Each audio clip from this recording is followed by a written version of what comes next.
Well, hello, and thank you for having me here.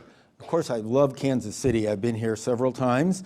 I've spoken at the university right here and at the law school right here, and also at the Kansas City Rep. What a wonderful place that is. And I was, I taught a summer program at the Truman Library. So I've gotten to know Kansas City quite well. It's wonderful to be back here. Well, most of us know something about Robert Scott, Roald Amundsen, you see here, and their expedition to the South Pole of 1911. It's an epic tale and has become part of our common knowledge. But as with much of our common knowledge, it's somewhat mythologized. That's what common knowledge is. From my experience, here's what I found most people think. Amundsen and his Norwegian team, 5 men in all, they don't know the exact number, but his team, arrived there at the South Pole first after an amazing dash by dog sled across the Antarctic ice. Scott's group of 5 Brits reached the pole 5 weeks later, exhausted from having man-hauled their sledges much of the way. Scott, for some reason few people fully understand, wanted men to pull and did not want dogs to suffer. Because the 2 teams reached the pole so closely together, people naturally viewed it as a race, some sort of an exotic international Olympiad. You know, that was the day we all know when there used to be these great car races and these great airplane races, and somehow they view it as something like that. They don't question why they do that. Amundsen, the common knowledge holds, then speeds back to his base in a stunning exhibition of Scandinavian efficiency. A disciplined 20 miles per day, regardless of conditions, which became the stuff of known as, in motivational speakers use, the Amundsen way. Disappointed in defeat, Scott's men trudge back in ever-worsening weather on waning supplies, ultimately succumbing in a blizzard only miles from their main supply depot. Somehow everybody always knows that fact.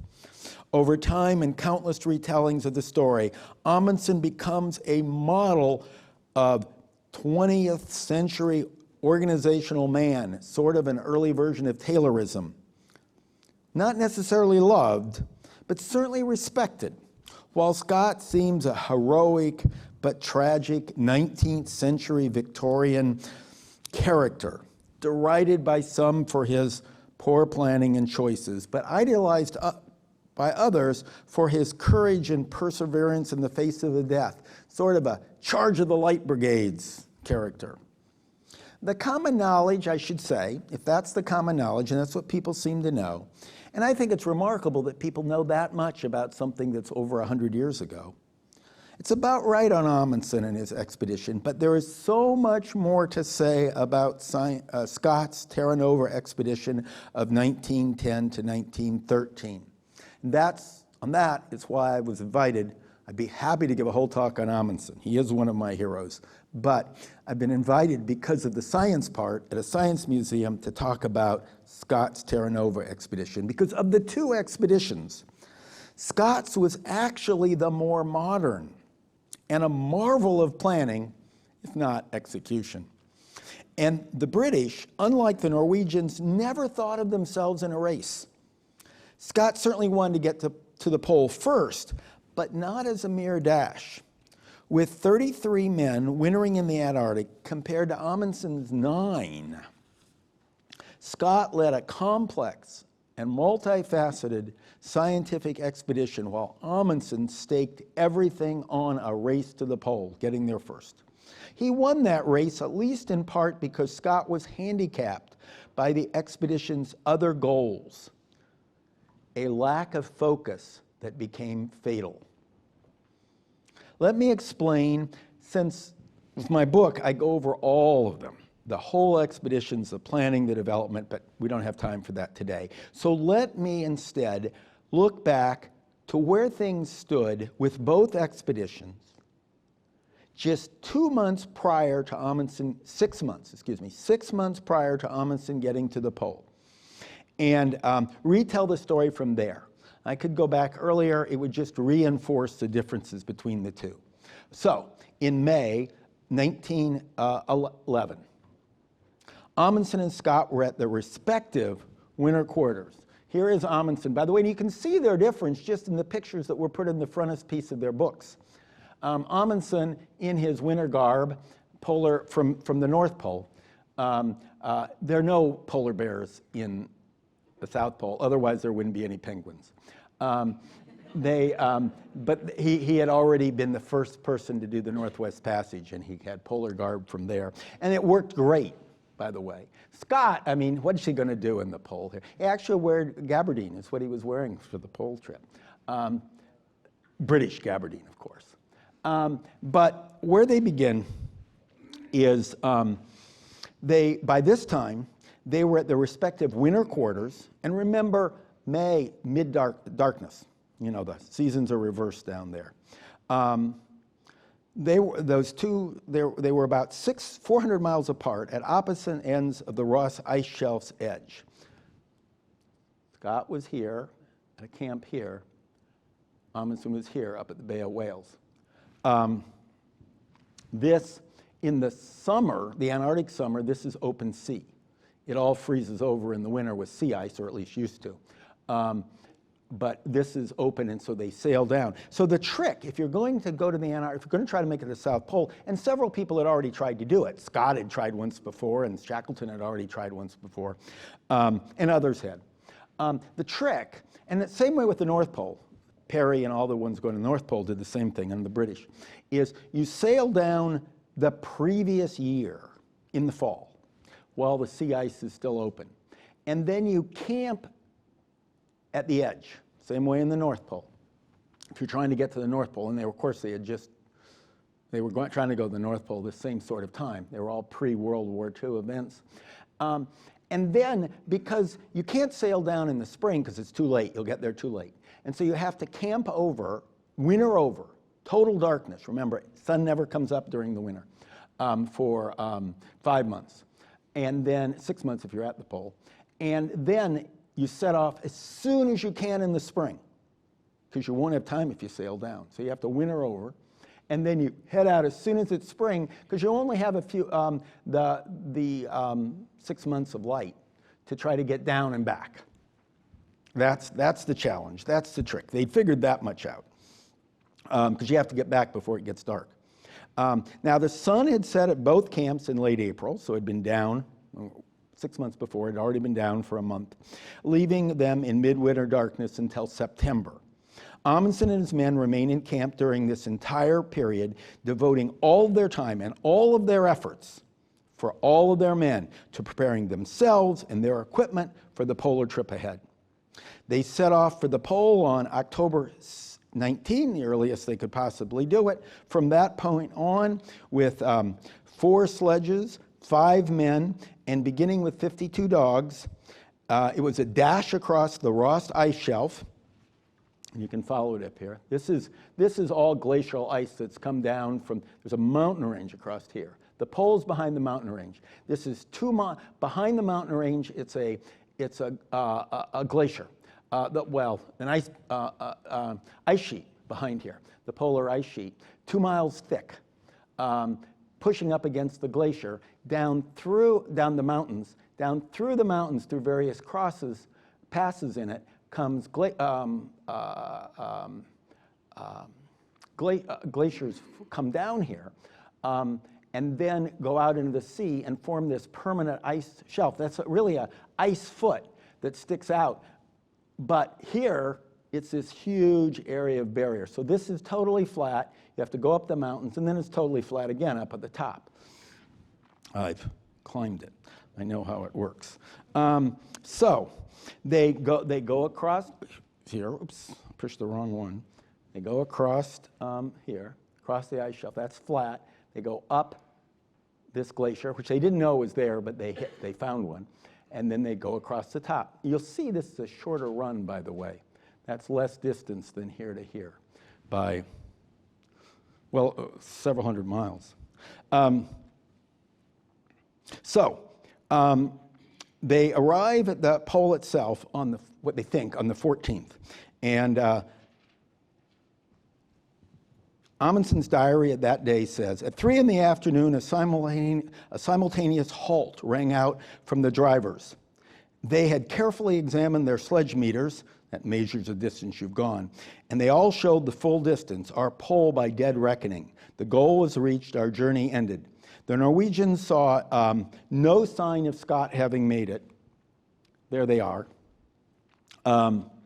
They camped for 4 days and used every available means to confirm their position. After repeated observations of the sun using sextants, and the sun, of course, at that time, circles around them steadily for 24 hours a day. It just goes around in a circle. They determined that their camp was some 6 miles off the mark, and they moved their tent accordingly. On December 17, at noon, we had completed our observation, and it was certain that we had done all we could do, Amundsen wrote. At dinner, they smoked cigars to celebrate. Now, scanning the horizon for Scott one last time, the Norwegians started home on the next day. They left a small tent behind, and there it is, and there they are. There's 4 of them. Somebody had to take the picture. They left this small tent with some excess provisions and a note for Scott, welcome to 90 degrees south. Not a note he really wanted to read. Who they assumed would arrive shortly. A Norwegian flag fluttered from a long pole extending from the tent's peak. The going was splendid, and all men were in good spirits. So we went along at a great pace, reads the first sentence of Amundsen's account of the return trip. The weather remained fair for most of the way. Most of the route was downhill. Rations steadily increased for men and dogs as they passed their regularly evened spaced supply depots. What you do on your way out, you kept depositing food. It's just into the ice. Leaving a marker and then leaving it again and again and again. You have a lighter load, and then there's food for you as you're coming back. And he said of the food, we could not manage more, Amundsen wrote. Some was left behind. The polar party reached the ship in good health and high spirits on January 25, 1912, after 99 days out and back. They made it back to their main base where their ship was. Amundsen had gained weight. The story is, of course, quite different for Scott and his men. First, not all of them wintered at the same place in the Antarctic.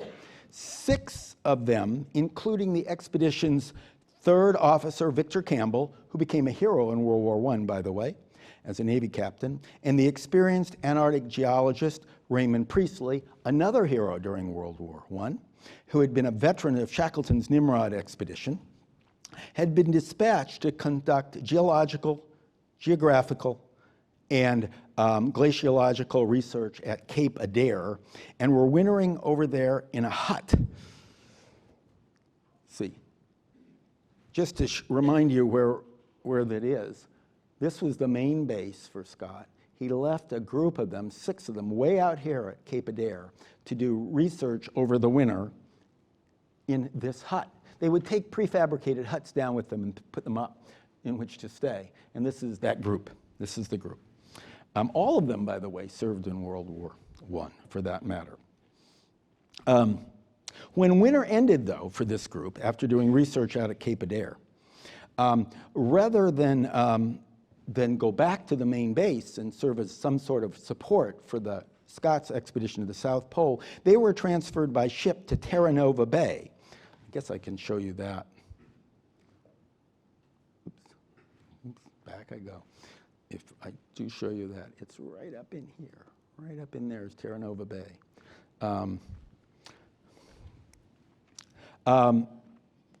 Which is a geologically interesting place, to be sure, where 3 glaciers converge coming down the mountains. And it's for a planned 1 month of midsummer research.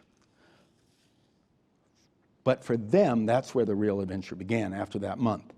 And it shows just how much of the expedition's precious resources and best men were devoted to activities other than reaching the pole. How science was so important to this expedition. Well, Terra Nova Bay, and I've been there in the summer, is a fine place for a month of geological research in the summer, but in winter, after the ship was blocked by ice pack from retrieving the party, and too late for them to leave and get back to the main base on their own by going all the way around 200 miles, it became a terrible place to live when the temperature's plunging well below 20, 30, 40 below zero.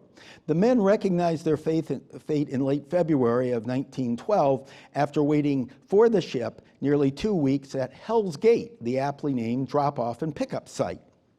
By then, it was far too late, as I said, to get back, and they figured they had to spend the winter and go back the next spring. Well, Hell's Gate stood at the sea edge of a frozen basin fed by steep mountain glaciers and is separated from the bay by low coastal islands or moraines. During virtually the entire winter, fierce winds from the polar plateau, 2 miles above them, come swooping down those glaciers across the basin, crisscrossing across each other. The gusts tossed the men onto the ice or into boulders. At times they had to crawl. The men could not survive in tents, which were shattered by the wind, and had brought only enough food and fuel for its planned short 1-month summer stay. As Priestley wrote in his diary at this point, it was evident that 3 things were absolutely necessary for them to survive the winter. We must have light, shelter, and hot food. A mile from the Hell's Gate depot, Campbell and Priestley found a large drift of packed snow on a boulder-strewn coastal ridge they named Inexpressible Island. We first sank a trench 3 feet by 4 feet in depth. You can see a picture of it from out there. Priestley wrote, and then from the side of this we picked out a large cave toward the thickest part of the drift. When finished, this cave was 12 feet wide by 9 feet long and not quite tall enough for a man to stand. And this became the party's winter quarters, where they would winter over. Our roof is of hard snow about 3 feet thick, while the walls and floor are ice, Campbell noted. The men heated and cooked on a jerry-rigged tin stove, actually made out of an old can that had carried products before, and it burnt seal blubber and caked everything inside the cave, including the men, with greasy black soot. Their light, too, came from burning their shoelaces in a little old tuna tins or salmon tins of blubber oil. To prevent the ceiling from melting, they kept the inside temperature below freezing, and when not doing chores, they spent day and night in their threadbare sleeping bags. With shelter found, food became their preoccupation. Campbell tapped Priestley to ration the stores. From the scant surviving supplies, what they still had left, he set aside the barest minimum for the anticipated spring sledging journey around the Ross Sea back to the main base. They knew they had to make it back on their own, and divided the rest of the stores by the time ahead. This allocation left each person with only a biscuit and a mug of warm tea or cocoa per day, 12 lumps of sugar and 2 ounces of chocolate every week, and 25 raisins each month. Beyond these rations, the party lived on what it killed, which meant every seal or penguin that happened to wander its way that winter. Somehow, the party survived the winter, and in spring, man-hauled 2 sledges, remember they don't have any dogs, man-hauled 2 sledges over 2 deeply crevassed ice tongues and 200 miles of often disturbed sea ice back to the main base. The trip took longer than expected, 38 days in total. They frequently floundered in snow up to the sockets of their thighs. The sledges regularly capsized on slopes, and one finally broke down altogether. Nevertheless, on the way back, Priestley gathered rock specimens along the way. The party returned with a tale of endurance on ice unsurpassed in the annals of British polar exploration. And all of this This is Priestley and Campbell down in their ice cave, and this is what the men looked like when they got back. All done in the name of science. Now, these exploits were not the only or even the most significant diversions of the resources from Scott's pursuit of the pole. In May of 2011, 4 months before leaving for the South Pole, 5 men, 2 of the 5 men who would accompany Scott on the polar journey, Edward Wilson, this was the party when they got back. The other picture they actually took, this one they took just before they left. This is when they got back. And this is Edward Wilson. Bertie Bowers, 2 of the people who were going to go on the polar journey with Scott in just 5 months. They were not back there preparing to go to the pole. No, they were go instead on a death-defying midwinter scientific research trip. The journey I'll use as one last example of the extreme lengths to which Scott's expedition went to for science. At the time, a little background. At the time, biologists thought that penguins were the oldest surviving genus of bird, and that emperor penguins were the most ancient species of penguins. This is all wrong, but that's what they thought at the time. At Ross Island's Cape Crozier, during Scott's earlier 1901 discovery expedition, the explorers had been the first to discover an emperor penguin rookery. And Wilson, the expedition's ornithologist, had determined that these remarkable birds laid and hatched their eggs in midwinter. He hadn't seen the movie Happy Foot, I think he'd seen it. This was the first time this had ever been observed, and he had discovered it, made him famous when he went back.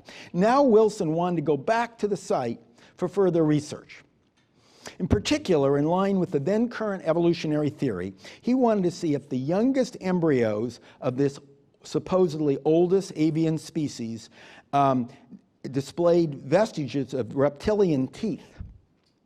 If Wilson could find evidence in penguin embryos linking these 2 classes of animals, then he would confirm that birds descended from reptiles and reinforce the case for evolution, which was a very uncertain issue back then. But this would require dissecting these embryos, getting the eggs and dissecting them in midwinter. And since if they would freeze, you couldn't do it right, you had to do it at the spot. So that meant you had to go there from your winter camp in the middle of winter. And nobody had ever in the history of Antarctica, humans had only been going there for like 30 years by this time, but nobody had ever ventured out in midwinter on an expedition. But this is what they were going to do for science. It was necessary for science. To reach the rookery in midwinter, Wilson, Bowers, and assistant zoologist Aspley Cherry Gerard left winter quarters at Cape Evans on June 27, 1911. You can guess that's like the winter solstice down there, for a 70-mile trek to Cape Crozier. That's 140 miles round trip. With scientific equipment, cold weather gear, and supplies loaded on 2 9-foot sledges linked end to end, and to the men with harnesses, the 3 men hauled over 750 pounds. They didn't use dogs. Here is them all lined up, getting ready to leave. You can see the camp behind there, Cape Evans camp, and you can see the 2 sledges, and there they are, ready to head out. They had to, they used spotlights to light them up to get the picture. The outward bound journey went about as well as you could expect. The men traveled south. There, I'll show you a map, that'll help. The men traveled south from their base, which is here, across the sea ice, down to Cape Armitage. And then at Armitage, they turned and went over the Ross Ice Shelf. This is all glacial ice, all the way to where the rookery is at Cape Crozier. After they had rounded this bend, it was bad enough before, but after they rounded this bend and headed up on the glacial ice, nobody had ever done that in winter before, it got cold. colder than had ever been recorded anywhere by anyone in the history to that time, as they traced that southern side of the Ross Ice to Cape Armitage, down to minus 75 degrees Fahrenheit or less, because that's as far as their thermometers read. The extreme cold, if you've never tried to do it, and I never have, the extreme cold makes the snow like sand, which forced the men to relay their sledges, 1 mile gain for 3 miles walk. We'll take them up, unload the stuff, go back, take the other half, because you're pulling it through. It's not over snow, it's like through sand. I guess if you want to imagine it, imagine pulling quarter-ton sledges over sand in total darkness and then add extreme cold. Finally, on July 15th, nearly 3 weeks after they began, the men climbed onto the windswept moraine overlooking Cape Crozier. Somewhere on the sea ice, about 4 miles away, shrouded in darkness, lay the rookery. So they're way out in that point at the end, and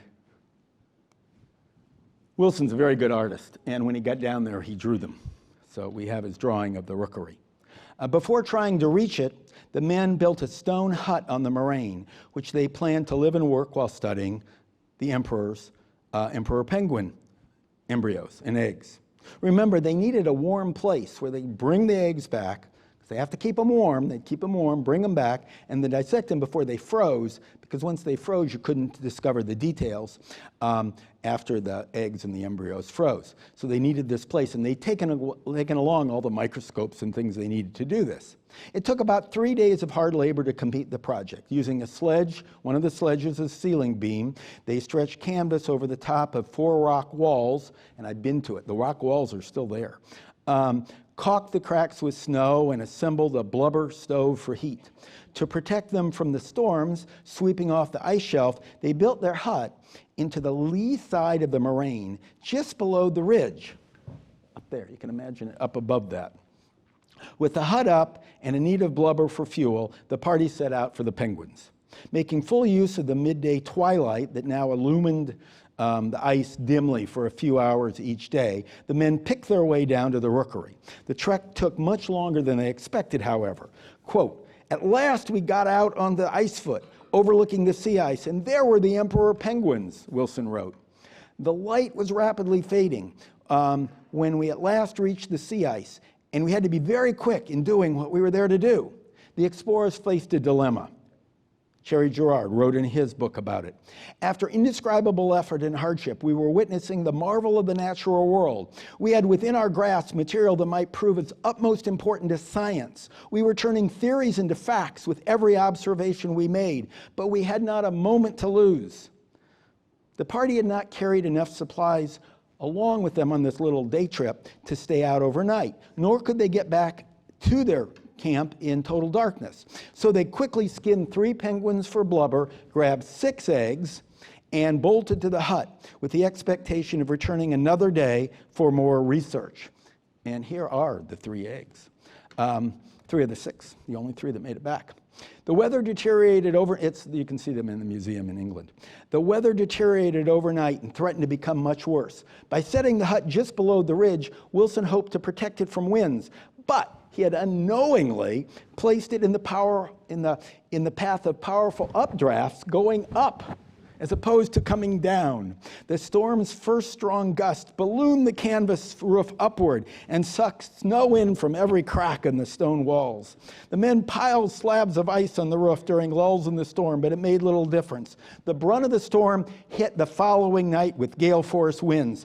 The hut's roof rose and fell with growing violence until finally about noon on the 3rd day it exploded outward in shreds, leaving the men cowering in their sleeping bags under drifted snow and rubble from the roof and walls. Wilson wrote, "There was no choice for us now. We had to remain lying in our bags till the blizzard stopped." It was his 39th birthday. The storm subsided a day later, and they headed back. They had no choice. The eggs they had collected had all been lost or frozen, like these, rendering them useless for embryo research, and all their research equipment was destroyed with a storm. So, not being able to do research, they headed back.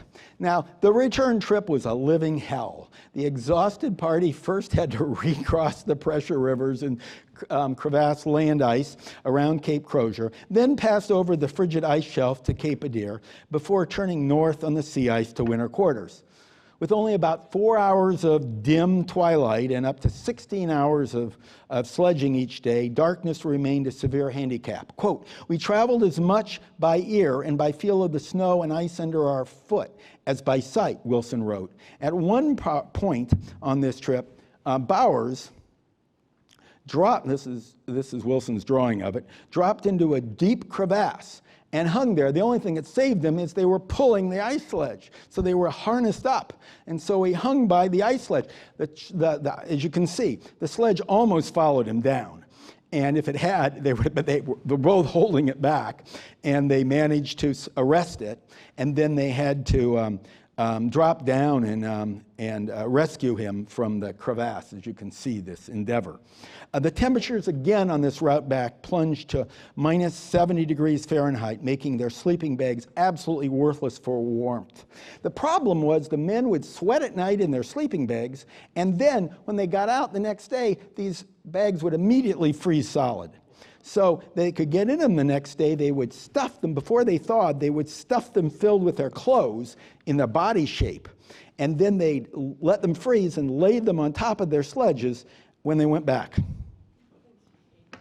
By the end of the trip, each 17-pound bag had accumulated up to 27 pounds of ice. Cherry Gerards complained of uncontrollable shivering and reoccurring nightmares whenever he tried to sleep. The worst job, he wrote, was to get into our bags. The second, or equally worst, was to lie in them for 6 hours. No one got much sleep. Bowers and Cherry Gerard became so exhausted that they literally fell asleep while they sledging. While they were pulling their sledge, they would fall asleep as they walked. Cherry Gerard's jaws chattered so much that all of his teeth shattered. In his book about the expedition, Cherry Gerard described the Crozier trip as, quote, "the worst journey in the world." The return trip took 8 days, and the entire journey lasted over 5 weeks. Other members of the expedition gasped when they saw how the Crozier party appeared upon its return and shuddered when they heard the travelers' tales. Yet, 2 months later, not fully recovered from this trip, Wilson and Bowers set off with Scott for the pole. Cherry Gerard was supposed to go with them, but he was utterly incapacitated. He never, ever recovered in his lifetime, and they had to replace him. Well, these two efforts are only the most dramatic distractions of the expedition's focus on reaching polar research. During the entire winter, they were all busy taking sightings every night, digging through the ice, collecting sea mammals, doing geological expeditions, traveling, collecting rocks during the summer, and then over the winter in the hut that they built, analyzing. These are pictures of them. The one in the foreground became an incredible hero during World War I, by the way. And then, in the most amazing things, while they were, this previous summer, it's almost unbelievable. The previous summer, one of those geological expeditions had put stakes in the ground of the Farrar Glacier. And so, as a warm-up, mind you, for going on the polar journey going south, Scott decided to take the group that was going to the pole across the sea ice 120 miles in the wrong direction to check to see if the stakes, how far the stakes had moved, to measure the movement of the glacier. And that included Bowers, who was just back from that awful Crozier journey, and Evans, who would replace Cherry Gerard on the polar journey. They went over to see them. The temperature they ended up doing 150 miles of man hauling in sledges to minus 40 degrees Fahrenheit, simply to see how much they moved, when they could have sent somebody else back. But when he got back, this is what he wrote. This is what Scott wrote in his diary. It's really a satisfactory state of affairs all around. If the polar journey comes off, nothing, not even lost priority at the pole, meaning not even if Amundsen had beat them to the pole, can prevent this expedition from ranking as the most important that ever entered any polar region, north or south. Much more important than Amundsen's, he thought. Science would make it so, and science must be served. Well, scarcely a month after returning from that trek, and by then 10 days behind Amundsen in leaving for the pole, Scott headed south, across the Ross Ice Shelf, up the Beardmore Glacier, and over the polar plateau. And there they are, heading off. Over the polar plateau, again, somebody has to take the picture. Over the polar plateau, beginning with teams of men, ponies, tractors, and dogs. Unlike Amundsen, who traveled light with only those who could go with him for the entire distance, Scott planned a multifaceted scientific research expedition with supporting teams carrying supplies and then dropping back in stages until one group was left to man-haul a single sledge across the 2-mile-high polar plateau to the pole itself. In the end, this group consisted of, and we see them here, Scott, Wilson, Bowers, Evans, and British Army Captain Lawrence Titus Oates. And so, watching the time, let me pick up this story as they approach the pole. On January 16, less than 20 miles from the pole, they sighted debris left by the Norwegians. This told the whole story, Scott wrote in his diary. It is a terrible disappointment, and I'm very sorry for my loyal companions. Those companions, however, took comfort in what they'd done. They didn't seem to mind. Bowers wrote in his diary, "It's sad that we have been forestalled by the Norwegians, but I'm glad we've done it by good British man-hauling." For Wilson, solace came in science. While the Norwegian won the race, he wrote in his diary, "we have done what we came for, all the same as our scientific program has been made out."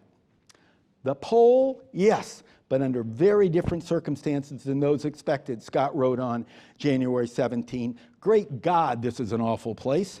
His party found the small tent left by Amundsen. There they are outside it.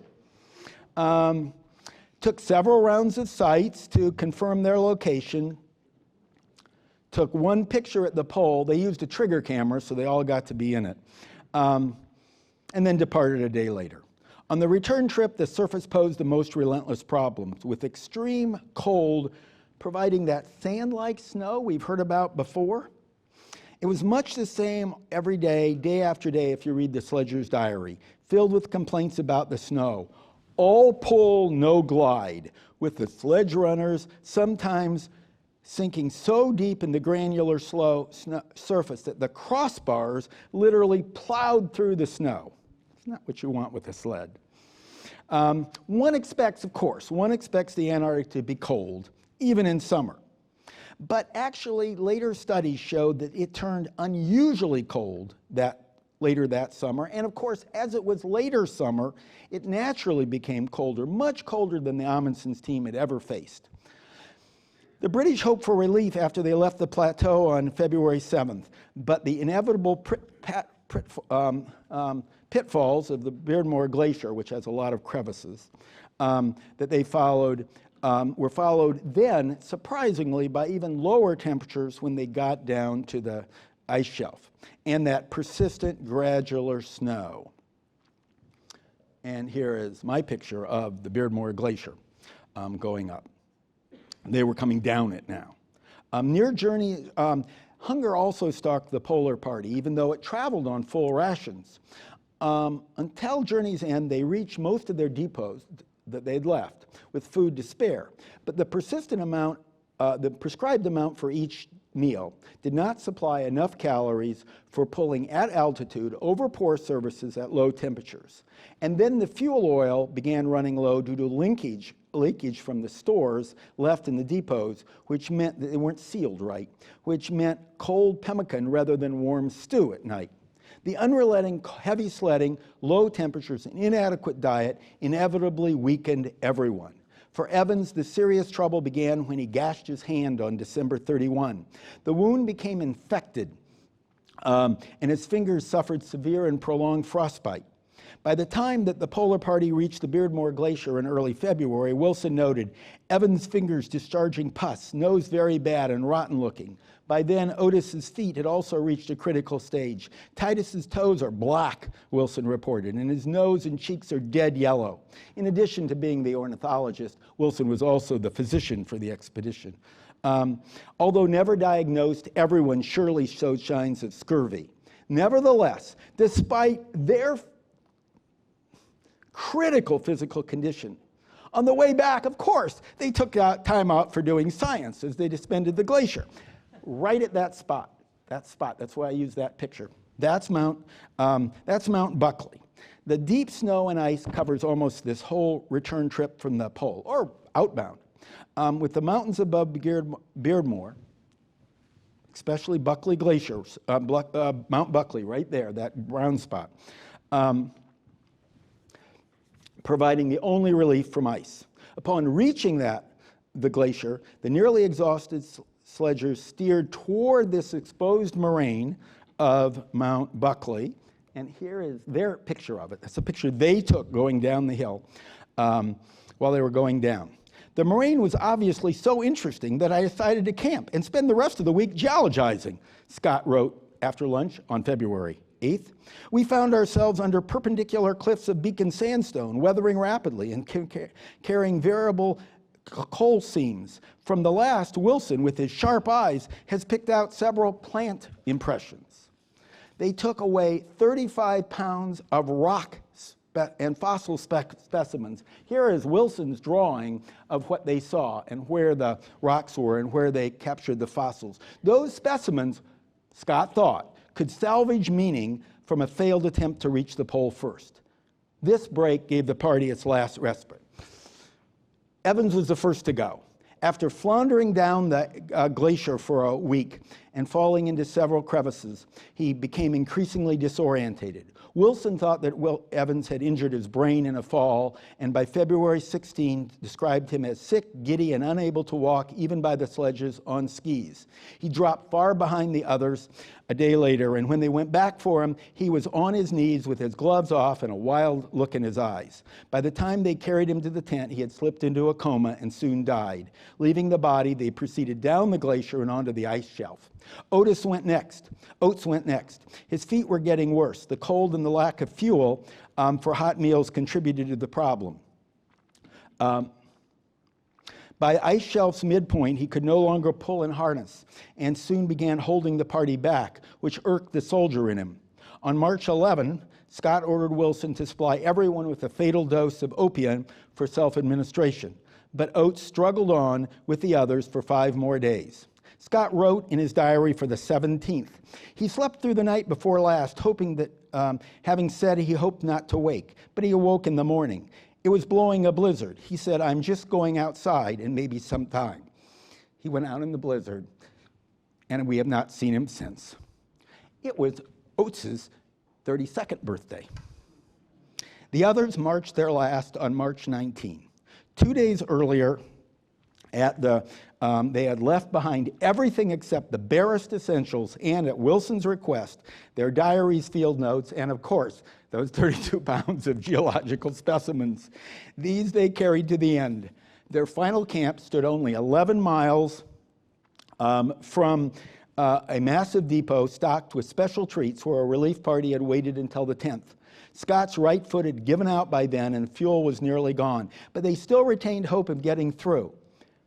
They knew their approximate location. Then a blizzard struck. It lasted at least 8 days, or so Scott's diary states. By then, they had eaten all the remaining food. Some historians suggested the blizzard must have ended earlier, but either that Wilson and Bowers would not leave Scott behind, or Scott held them back. In any event, they died together with Wilson and Bowers in an attitude of sleep, and Scott between them, his sleeping bag half open and an arm flung across Wilson.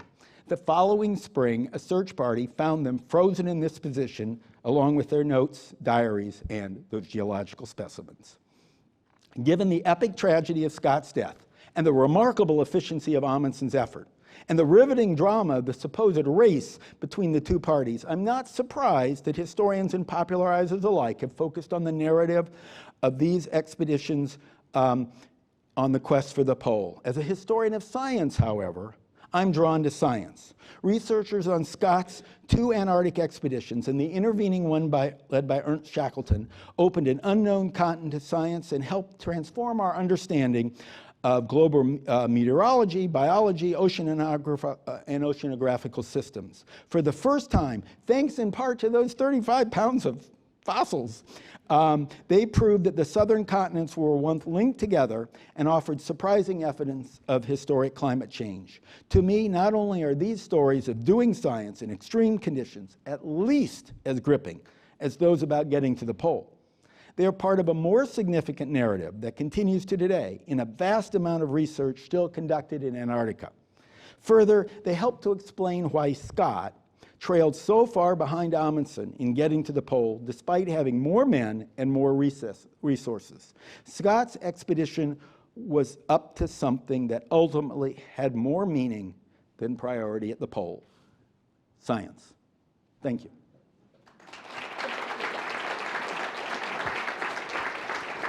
Do I have some time for questions?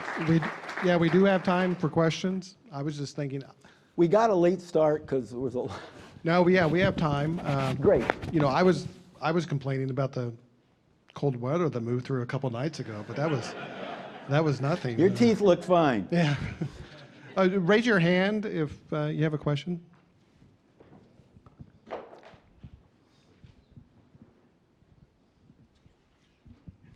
Great talk, by the way. Did Scott and the other 2 use the opiates, or did they? We don't know. They weren't found until the next year, the next spring. The group stayed there, and then they came. You know, the men stayed at the winter camp an extra winter, and then came out looking for the party. They didn't know if they'd find anything, but they found the tent because they were so close to where they got back. There's no evidence. They certainly didn't report anything. They buried him at the spot. They just collapsed the tent and put snow on top of it, and that became their final resting place. But they didn't look for that. They didn't know that, by the way, until they took back all the diaries and they saw the reports in the diaries, so they wouldn't have even known to look for anything. So there's really no, we don't know. We don't know. But my Oates didn't, and my guess is they didn't, but that's just speculation. We know that Scott must have died last, though, because he's on top of the others. Anything else? Anything else? Or have I tired you all out? Do you know anything about the supposed movie that that's supposed to be about the science at the pole? Oh, it's about the Shackleton story, I think. Well, actually, there were movies about all of these expeditions. They're silent movies. You can see them. Both Scott expeditions, the Discovery and the Terra Nova, and the Shackleton's 2 expeditions, the Nimrod, where he got to 100 miles of the South Pole and figured out how to do it. That was in 2007. And then the one where the ship sank. That was a later expedition that was trying to do a trans-Antarctic, start on one side and go across all the way. They took along cameras and they filmed it. The idea was to bring back movies. And they also took along the finest, actually world-famous photographers, tremendous photographers, with these big iron glass plate photography. So they're wonderful. Photograph. Indeed, the last one I showed you in the tent was actually cheating because they didn't have the camera, that big camera along with them. They just had a little like Brownie camera along. But they had posed before they left because they wanted to illustrate the books. And they had magazine articles, you know, they had pre-sold magazine articles, newspaper articles, book contracts, you know, the whole bit. Everything they had, everything they carried, everything they wore was all sponsored by somebody. The reason why they had to wear Burberry was the sponsor of their clothing, so they had to wear Burberry. Everything was sponsored. Each horse was sponsored, each dog was sponsored, everything was sponsored, every tent was sponsored. They were good at that sort of stuff. And so they took along some great photographers, and that's why you get wonderful pictures of Shackleton's ship sinking. You know, they were capturing everything. And, but they didn't take them on their trips. They would do it from the main base. Great photography. And so, yes, they made films, and movies were shown. And indeed, tying to World War I, they put together the films of Scott's expedition and the charge of the Light Brigade, sort of nature of, and he wrote a final story. He wrote out a closing letter to the British people while he was dying that's just tear-jerking. You can't even read it without, it's very British. We are fighting. We have shown finally that, they say we've gotten soft in England. We're as tough as we ever were, and we're showing that. And they use that letter in the film as to show to soldiers when they were in the trenches in France, because you know how awful that World War I was, and to build their courage. So yeah, they're films, and you can see them all. I mean, and Shackleton has films, and you have photographs, so you can see those films. But the films were meant for a public audience. They were shown at movie halls, so they don't emphasize the science. Now, since then, they've made other things, but the films, if you watch them, they're more adventure sort of films, and they're wonderful. I think. Well, I like this stuff. I think they're wonderful to watch. We have a question over here to your left. Yeah, I was wondering what instigated these expeditions at the time that they both seemed to get there about the same time. Was some sort of prize awarded, or was there something going on in either Norway or England that created this event to happen at the same time? Very good question. Very good question. There was a British fascination with ice, because the British had done expeditions into Canada and up into Greenland and up into Iceland. And in the Victorian era, there was this fascination. And if you've ever read the novel Frankenstein, the opening paragraph, of course, is they're going north to the pole to try to reach the North Pole. And that's where he runs into the monster and Victor Frankenstein following him. And that's, of course, way back in 1818. There's this fascination. There was this drive to reach the North Pole. And the British tried time and time again, expedition after expedition of failure, trying to get to the North Pole, all man-hauling, because that was part of the things. You had to be British. You had to do it yourself. It doesn't count if you don't do it yourself. Meanwhile, they had also tried to do the Northwest Passage, and Amundsen was the first to make it. Amundsen had beat him, and they hated that. The British hated that they'd been forestalled, beaten.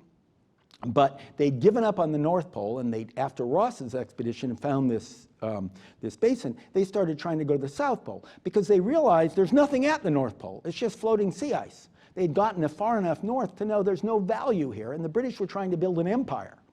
And so they found the southern continent was solid. And they had just had the big gold discoveries in Australia, which was British.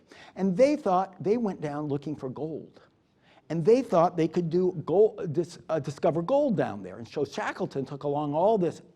He was a big gold digger, and he was trying to go down and find gold, as well as win the prize of getting there's something about the British mindset. You go off to Cambridge and you want to get a top degree, but you want to win the crew race, on the side, like that's just nothing. Of course we win the head of the, Thames crew race. It's just the way they think. But they can't say they're going to win the race. They have to say they're going for something important, science. And so everything, they're doing science, and on the side, because the captain's not needed, he'll just sort of dash off to the pole. All these expeditions were like this. And they could do science in the South Pole, but you can't do it in the North Pole because there's sea ice. So they ship to the South Pole and leave the North Pole to the Americans and to the Norwegians. And so Peary's trying to get up from America, and Cook is trying to get there from America, and first Nansen and then Amundsen are trying to get there from Norway. And they are racing to the North Pole. They've left the South Pole to the British, because the British were the most powerful people in the world, and they were claiming it now as part of their empire. And at this time, Britain ruled over a fourth of all the land mass in the world was part of Britain. So anyway, what happens is Amundsen has failed a couple times to make it to the North Pole. And so he's planning a big final expedition when word comes back that Peary has made it. And Amundsen's already packed to go. So he says it'll be good to go again. So of course, he's not, his only goal is to be first someplace. That's Amundsen's way of thinking. So what he does is his men all think they're going to the North Pole, but he's heard that Peary had made it. So what he does is he sails out and takes the Fram, the ship he's in, and heads south. Now, they should have figured it out because he loaded a prefabricated hut and all these dogs, these sledge dogs, on the boat. But if you're going north, you get the sledge dogs after you get there. You don't take them on the boat because you can get them in Greenland. There's plenty of sledge dogs, and you don't need a prefabricated hut because you're going over sea ice. But nobody figures it out. And it's only after he leaves, and Scott has already left, but he knew he'd be turned back because then Norway had just gained their independence from Sweden, and they were sort of under England. And he would have been stopped by the king to go, and he wanted to be the first. So he heads south. Scott doesn't know he's in a race. Scott thinks he's got the field all to himself. He doesn't know Amundsen is heading south. He only learns about Amundsen after they both make it to the south, to the edge of the sea ice, and one of his research ships is going along the coast, and they run into Amundsen's base. And that's the first. So Amundsen knows he's in a race, and he wants to get there first for the glory for his new country of Norway. And that's how, they're Vikings. That's what they think like. And I'm Swedish myself, so I understand their thinking, much more so than the British. Well, I'm British on the other side. My mother's family's British. So anyway, Scott now only then learns he's in a race, but he hasn't designed his expedition for speed. He's designed it for slow, steady, deliberate work doing science on the way. And you can see he debates, do I try to race or do I maintain my program? And he decides to maintain his program with the hope that Amundsen, who he knows only has a handful of people, won't make it, that he'll fail, as opposed to his big, massive British effort. And that's why he's so disappointed when he gets to the pole and finds out the Norwegians already make it. He knew he could never be faster than the Norwegians. He just hoped they'd fail. So it turns out to be only Amundsen knows in advance he's in a race, and that's why he speeds along. So it is a great question you ask. And Scott's continuing. He wants to bag the pole and do science. And he did the science part. And he did get to the pole. You have to give him that. Yes. I had a question about the mental preparation. If you could project yourself into the minds of the people going to the South Pole, what types of mental preparations do you think they would have engaged in at that time to bear this, months or days with in total darkness and knowing that you are going to lose some of the people that you're with? People always, nobody ever died on a Shackleton expedition, but people always died on all of Scott's expeditions. So if you're going with Scott, some of you are not going to make it. That's one thing they learned. That's an interesting question because Scott's first expedition was supposed to be the first one they wintered over. There had been expeditions where they go down in the summer, poke around on the Antarctic Peninsula. Some of you have probably taken a cruise down to the Antarctic Peninsula. It sticks way up north. And there had been expeditions down there going back about 80 years. But nobody had ever tried to go deep inland.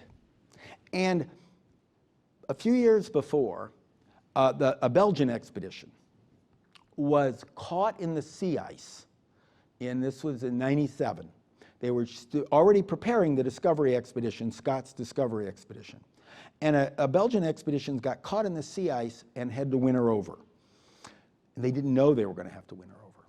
And they went crazy. They had to tie up the captain in his room and everything. And the only thing that saved them was Amundsen was on the trip, as the second, he was a sea captain, came from sea captain's family. And he had done all these, he loved to explore things, that's why he went along, and he'd done trips already in the Arctic. And so he knew what the problem was. He knew they weren't getting vitamin C. So he forced them to kill and eat seals. They had enough food in the boat, but it was old tinned food. And the captain just wouldn't eat it, and that's one reason they had to lock him up. And Cook, Frederick Cook, the American, was along as the physician. And so the two of them took over the expedition, but they also learned then what you have to do if you're going to win her over. Now, in the North Pole expeditions, they didn't have any problem knowing what they were doing because there were Inuits there. And Amundsen himself, what they used to say after every Amundsen expedition, there would be dozens of blue-eyed babies the next spring.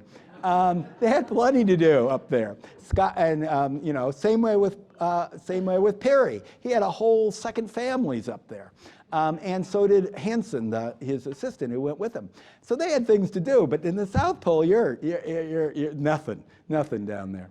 And so they developed things. They figured out things to do to keep people active. They brought along a printing press and produced a daily newspaper where they wrote poetry for and did activities. They put on plays with some of the men with female rows and drag. And they did all sorts, I could tell you some more explicit things, but I won't. But they did a whole bunch of things to keep people active. And that's why they were doing all that part of the scientific research. They'd get all these rocks, and then they'd have to study them. They'd have to do things. They tried to keep the men active because they had to stay inside. And so they developed whole plans to publish books while they were down there, to do right things, and activities, to keep them from going crazy over the winter. And they did. They thought all those things through.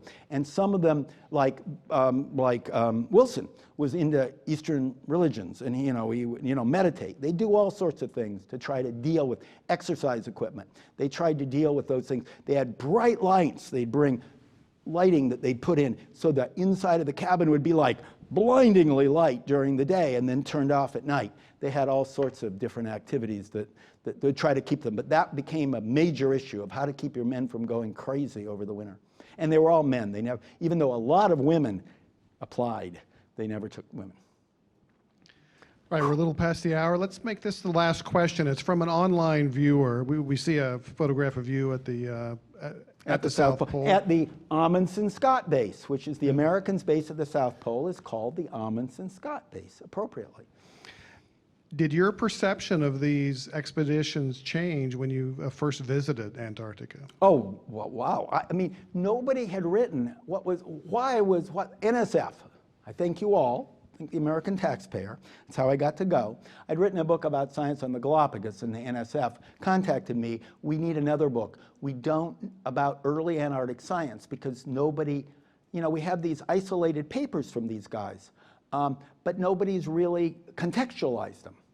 And so I was able to go down, stay a whole, 5 months, go every place that they did work, get out there somehow, hiking or helicoptering or snowmobiling, never dog sledded, skied, camped out, every place they were, went up the Beardmore Glacier, went to the pole. But what we were trying to do was, and then I went all over the world tracking down the diaries of these people because they were in their descendants' hands. So Evans's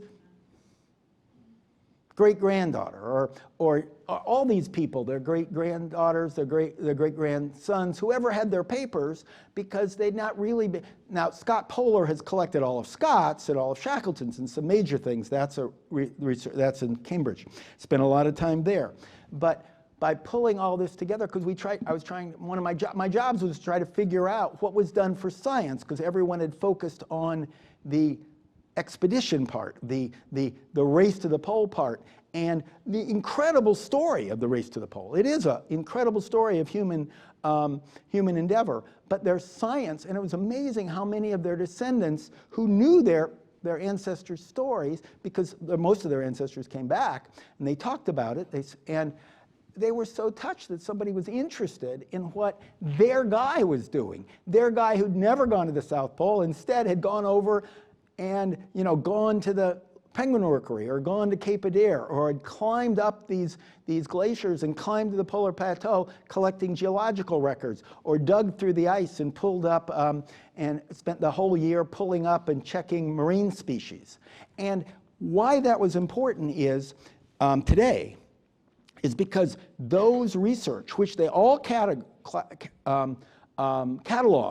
and they all recorded, but they didn't record the context that much. That serves as a baseline, because scientists need a baseline for what were things like then, and they were so foresightful, the British were, not the Norwegians, but the Norwegians didn't do any science. So they were so foresightful, the Shackleton and two Scott expeditions, and some others, those weren't the only ones, that they virtually did all the things we do today. They counted seals, and they found these tiny biological plants, the neonates that live in the sand.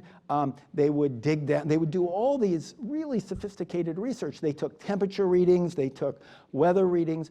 And that provides a bit of a baseline for the science we do today. So it was ongoingly important. And of course, Wilson found out that emperor penguins lay their eggs in the middle of winter. And they found out that the historic climate change from their research of how the climates change. And they found fossils that showed that Antarctica was once connected to India, southern Africa, and southern South America, that these continents were once connected. Now, they didn't know about continental drift. They thought there were land bridges, and Australia, but they fit together perfectly, India down there. There are certain types of plant species, and there's no way they could have gotten there unless they'd been connected in these ancient times, because they all date from the same time. So they found all that stuff. That was part of the 39 pounds of fossils that they had collected, a certain type of plant. So that was sort of my job, to try to figure out. And then I would go to all these sites, and then while I was there, I'd stay 2 weeks here and 2 weeks there and 2 weeks there. And then I would join as an extra hand doing whatever science was being done there now. But I was also trying to contextualize all these earlier papers. So to me, it was research of a lifetime.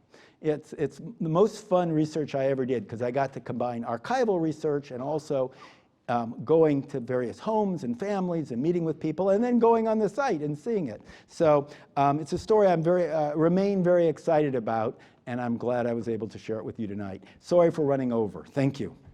Well, thank you, Professor Larson.